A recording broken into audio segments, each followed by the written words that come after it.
Welcome to the podcast from HeadHunters Northwest.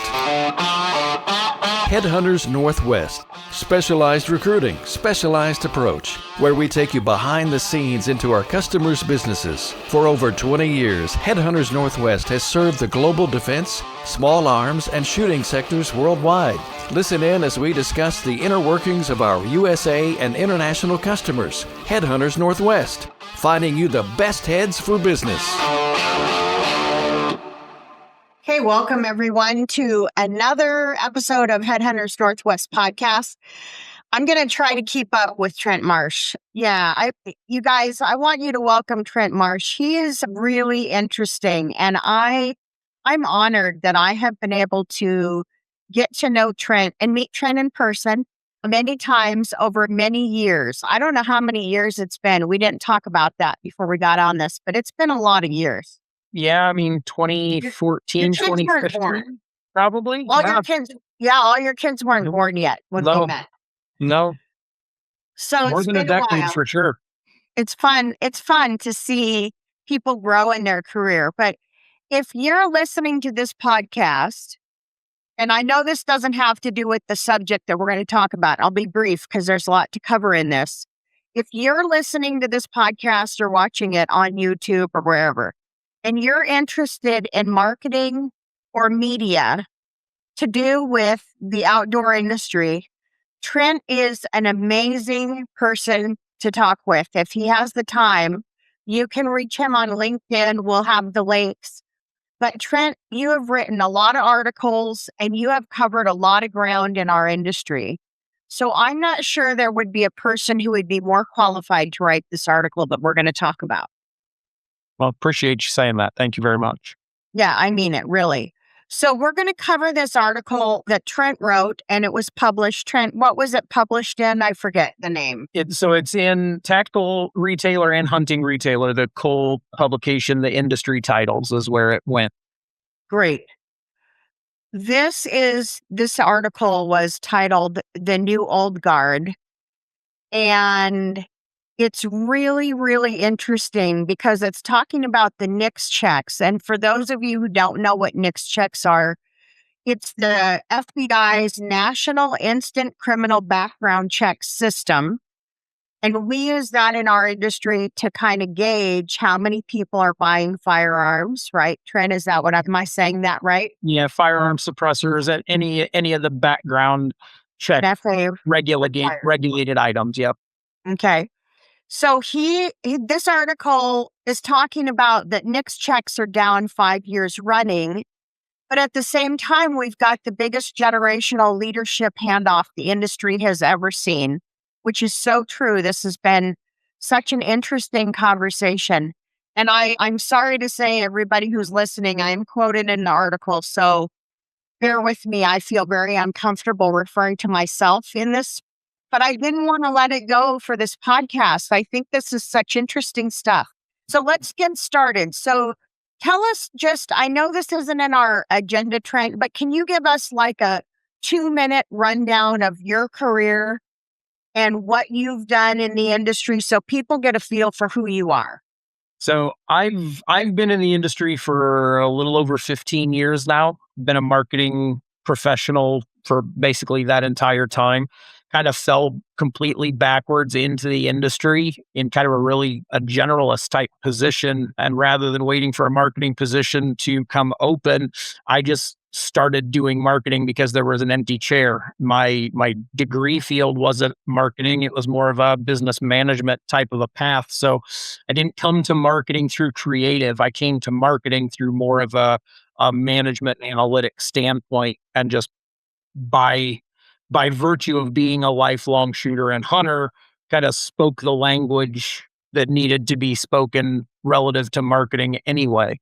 Was in the industry 7 or 8 years and got encouraged to get into the media side of things as well. So in addition to working as a marketing director, marketing professional currently at Riton Optics, I also do a lot of writing for industry magazines like Hunting Retailer, Tactical Retailer, but I've written for Deer and Deer Hunting. I write quite a bit these days for concealed carry. I've written for guns in the past, Whitetails Unlimited magazine. So kind of all sides, all facets, because I wear both hats every day. I can write for hunting and tactical retailer from a media perspective and a user, but also, on these kind of industry things that come up as well.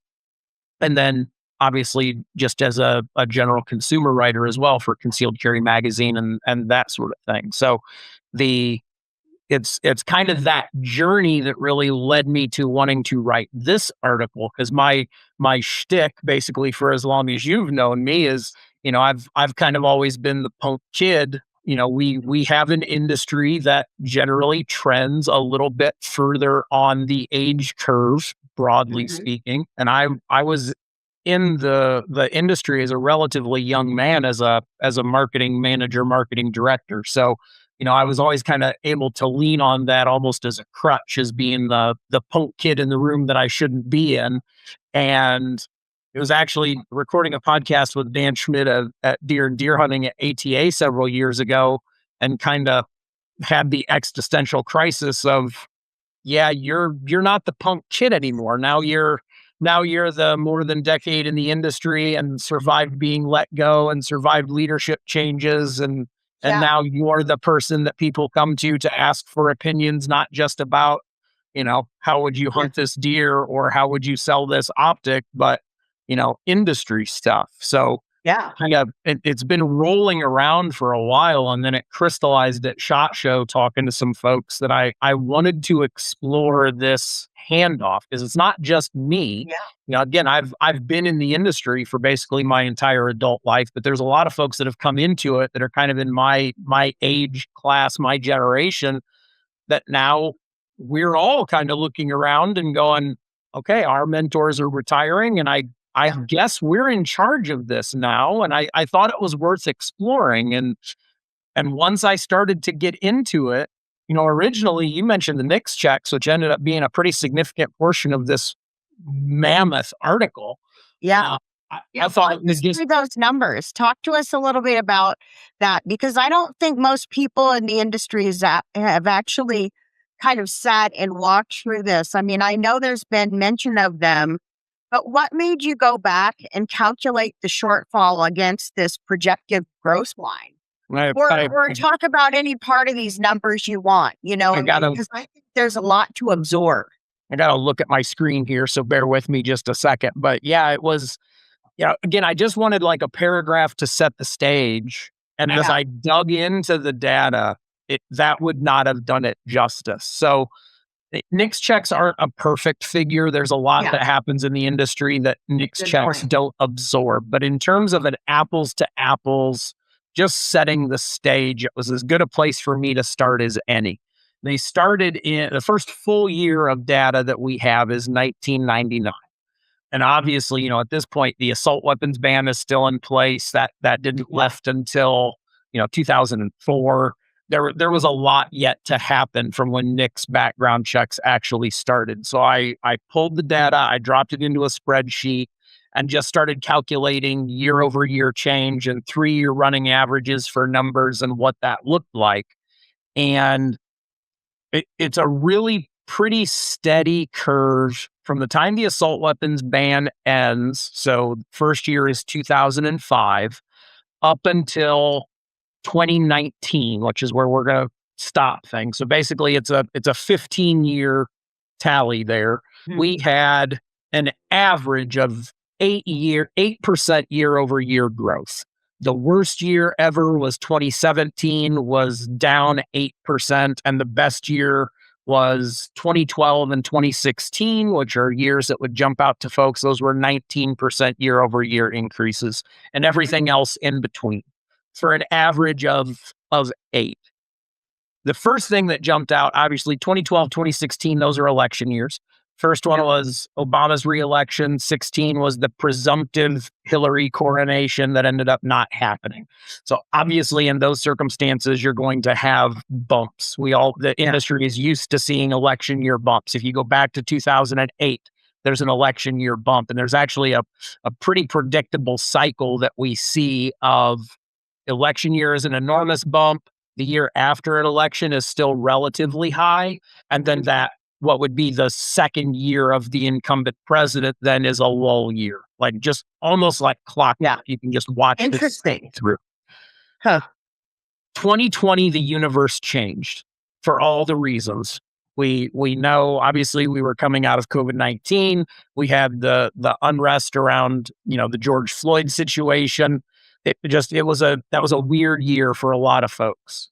From 2019 to 2020, there was a 39% year over year increase in NICS background checks. More than double the highest year we'd ever seen to that point. Yeah, it was freakish. That's great for the industry in the short term. Right. Kind of. But right. I mean, we did survive through it, but it was excruciatingly painful. And then on the backside of that, we have yet to have a year over year that was positive. So in 2020, it was a 39% increase. 2020 dropped by 1%. And in subsequent years, we've dropped 19, 6, 6, and 7%. Interesting. Though what really, that in and of itself, okay, fine, that seems odd. But when you look at those 15 years from the end of the assault weapons ban to 2019, we had never had consecutive years of negative growth. Never. Not once.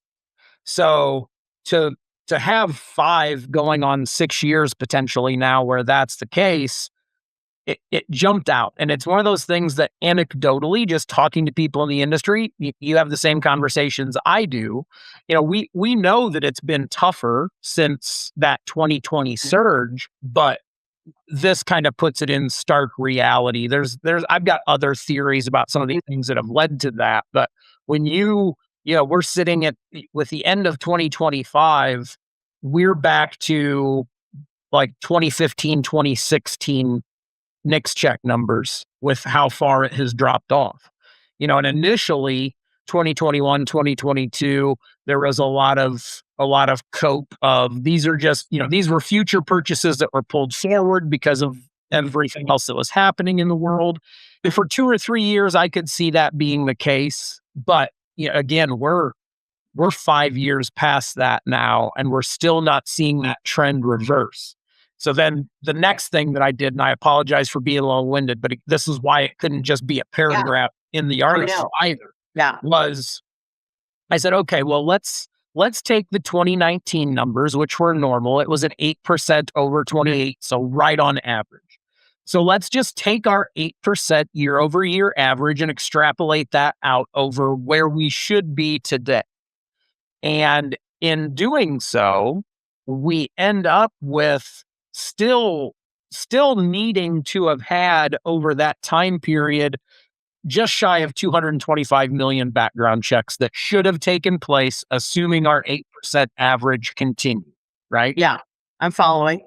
So if I go then to 2020, add all those numbers in, then with the actuals of 2020 through 2025, we only did 193, just shy of 194,000. That's a 16% delta for where that growth should have been. If I cut it in half, if I assume economy and all the other things, right? Like, let's just assume that it's a slow time for the industry and go to a 4% average for that time period, we still should have done almost 196 million background checks. We're still off 1.5% to 2% based on that. So it isn't this isolated blip. It has been a larger shift in the way that the industry is approached. And again, I think there's some other factors in play. If we look at those presidential cycles from the past, Obama gets a lot of credit of being the greatest gun salesman ever. Right. That was a factor, but I, being the age that I am, basically my entire adult life, I never bought guns under the assault weapons ban for any real, I didn't have money yet. I was still in college when the assault weapons ban. Right. So it was a perfect scenario where we saw the first wave of global war on terror vets coming home, the assault weapons ban ending. It's not a recent thing. There's a reason that the 30-06 became such a great hunting cartridge, and it's because a lot of World War I rifles were used, and then World War II. It's always the military arms of a generation that become the sporting arms that half a generation down the road. So that all timed up perfectly with the end of the assault weapons ban. And, we had a bit of an economic boom. Obviously, there was a dip in '08, but for the most part, we had a good run with the economy. We had the right psychological factors happening in the industry to create a lot of interest around arms. And at the same time, we had consumer gun laws becoming polarized. So, I live in Indiana, which was always very lenient with carry purchases, but I had a conversation with someone in the industry 2 summers ago now, asking what I thought the industry was going to look like over the next 3 to 5 years. I said, I think there's a big downturn coming. I think there's a correction coming. And he said, why? I said, well, how many constitutional carry states were there when Obama was inaugurated? And you could tell he was shocked by the question because he had thought about it that way. Right. He goes, I don't know. I said, it was 5 or 6. Do you know where we're at now? And it was like 28. He's like, yeah, I hadn't really thought of it that way. So it's not that broadly gun laws are getting better, but because of our patchwork confederation of states, not worried about gun laws in Indiana making anything go away. California is not going to get any better short of now the Supreme Court's taken hardware ban cases. So we'll see what that looks like relative to, high capacity misnomered handguns or ARs in states like Delaware, California, or Illinois.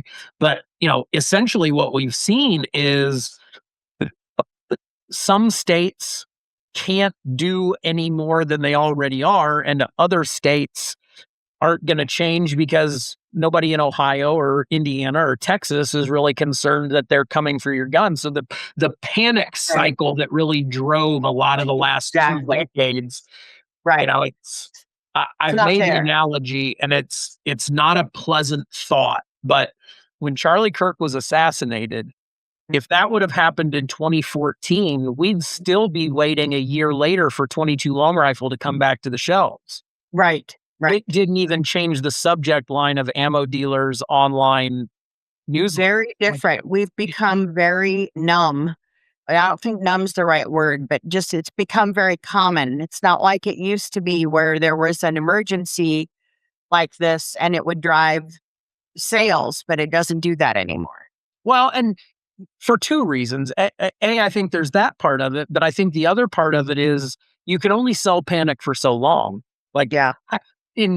How many rounds of 9mm and 223 can you hoard? I'm setting money aside every month for boomers and folks that start passing away and their kids don't want anything to do with these gun collections. There are just basements full of cased ammunition and unfired Glocks and ARs that they bought because, if I don't buy them, I won't be able to. And they've been held as almost a bond asset for future use that's not being used. And I think we've got to a tipping point where a lot of people are saying, I just can't justify spending another $300 on a case of ammunition.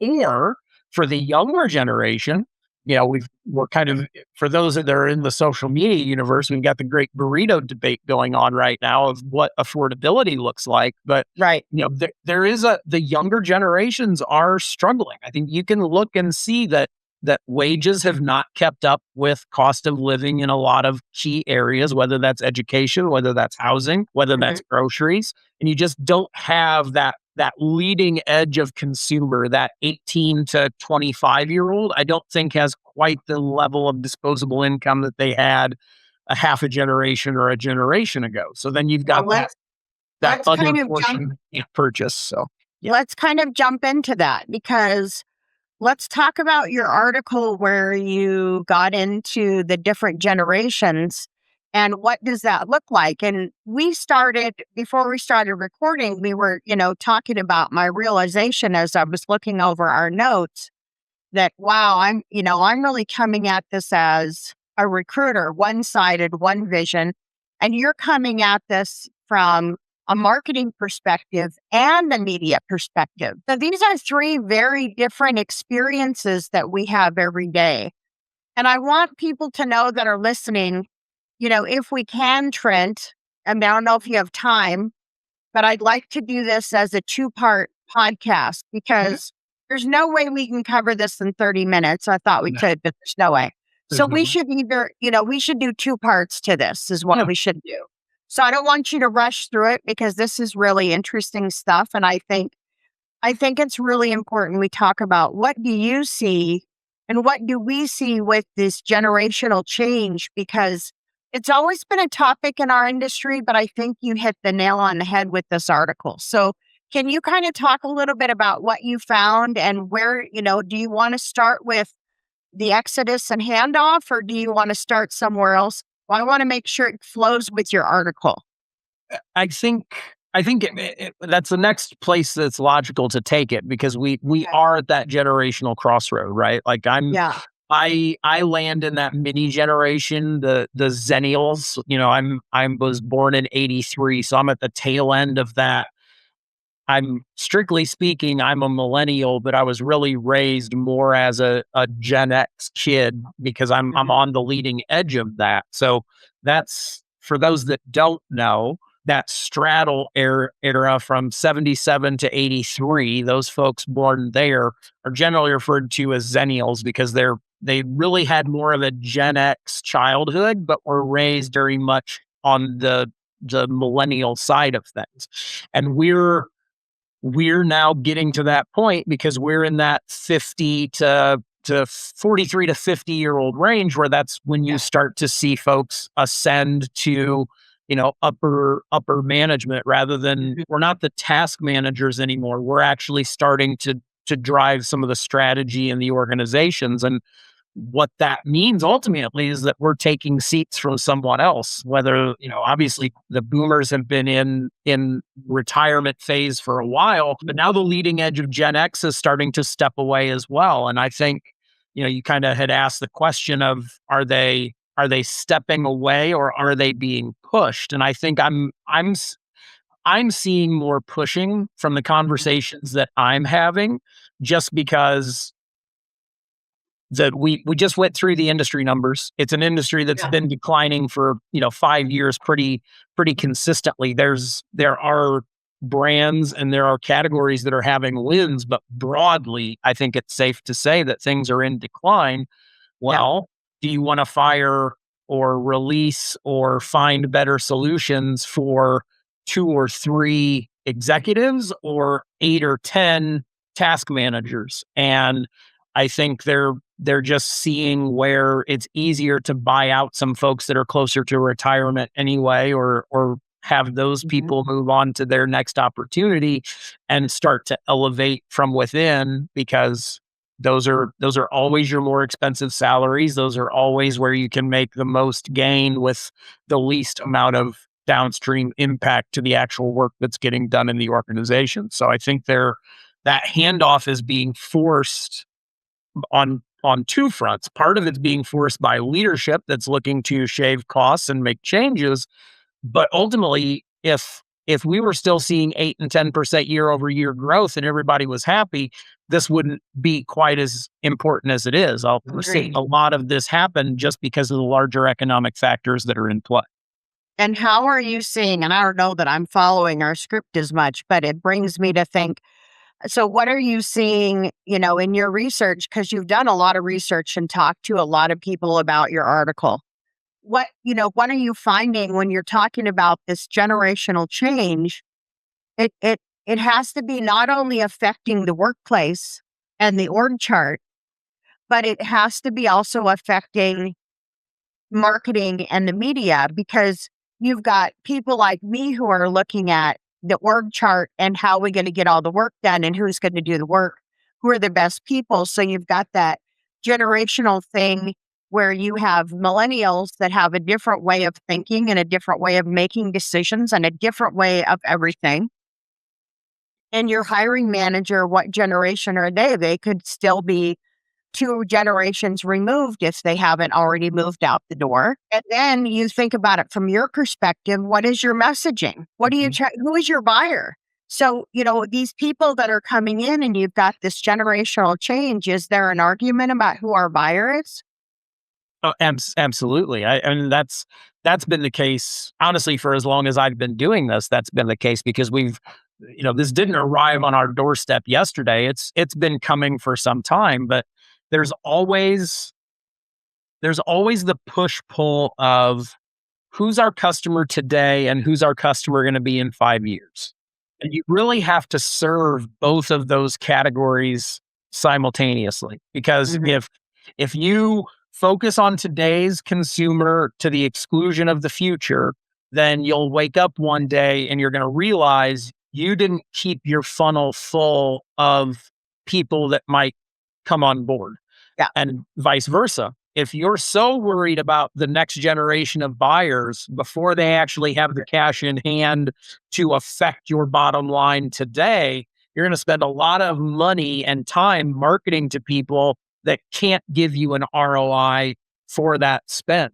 One of the better conversations that I had recently was with someone from the fishing industry. And they were talking about discussions that they've had about, well, we need to start chasing younger. We need to start chasing younger. And they're like, we've done initiatives, but now with what I can see with the way people register their warranties and that kind of thing, we're getting new customers every day, but it's not that we're suddenly converting 25-year-olds. It's that the 25-year-old that was aware of us but couldn't purchase us 10 years ago is now 35 and has the income to become one. I had a similar conversation with Joel Hodgson at SHOT Show because I started getting into reloading recently.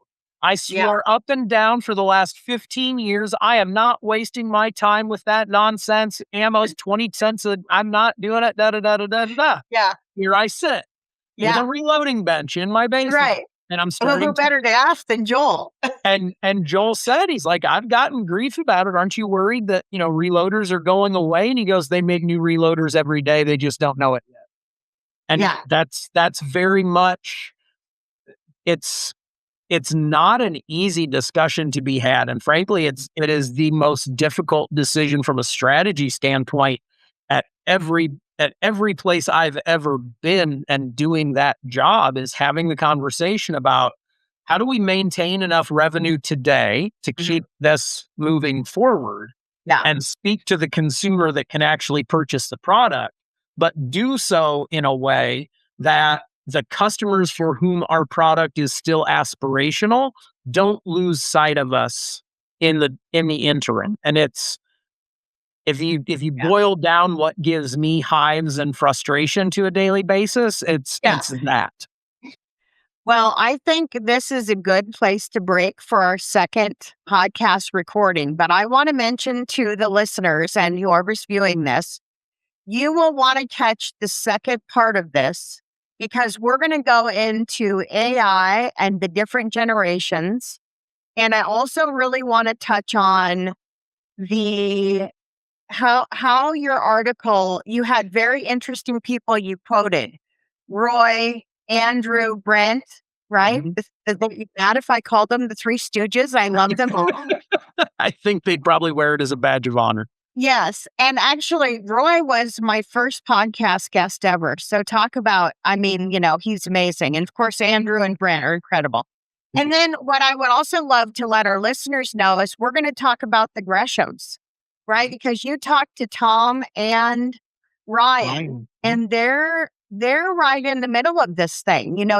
They definitely had some very interesting comments. So I want to thank everyone for listening to this. We're going to take a short break, and hopefully by the time you're ready to listen to this, we'll have the second recording going. But thanks for being on the podcast, and we'll be back for the second part 2 of this great podcast. Thanks, Trent. Thank you. Thanks for listening to this episode of the HeadHunters Northwest podcast. Specialized recruiting, specialized approach. You can reach out at HeadHuntersNW.com or call 605-600-1709. Join us again next week as we look behind the curtain into the global defense, small arms, and shooting sectors. HeadHunters Northwest, finding you the best heads for business.